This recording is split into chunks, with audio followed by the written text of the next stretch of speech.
Well, a Maryland teen says if it weren't for medical marijuana, he wouldn't have a life outside of a hospital, and now he needs his school support. WJZ is live in Annapolis tonight. Rachel Menitoff is explaining how this bill would allow the drugs inside Maryland schools. Rachel? Well, right now, kids who rely on medical cannabis have to leave school property in order to take their medication.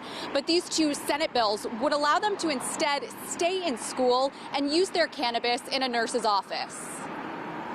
For Senator. Formerly known as Senate Bills 604 and 605, but fondly referred to as Connor's Courage, had its first hearing in Annapolis Tuesday. We must decrease The bill is named after Connor Sheffield, a junior in high school who suffers from an autoimmune disease called gastrointestinal dysmotility, which keeps him from digesting food properly. He says cannabis is a game changer. Within minutes of taking a drop of cannabis oil, I just felt normal. 2 years ago, Sheffield was confined to a bed, hooked up to feeding tubes, and in terrible pain. And as a last-ditch effort, his parents say they opted for cannabis oil. And for a lot of these children, this is all they have. There's no other medication for them to take.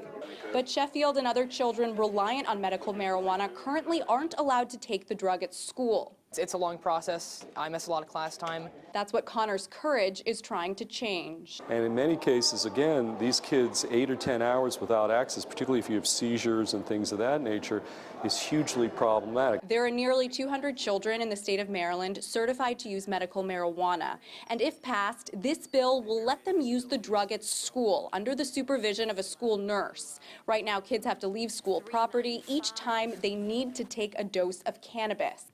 Supporters say Connor's Courage would pave the way forward for 4-year-old Autumn, who is just beginning her school career.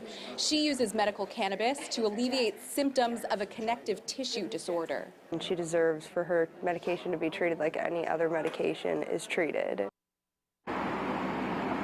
There are two similar bills in the House right now, and I'm told that this is a bipartisan effort with both Democratic and Republican leaders sponsoring legislation. We're live in Annapolis tonight. I'm Rachel Menitoff for WJZ.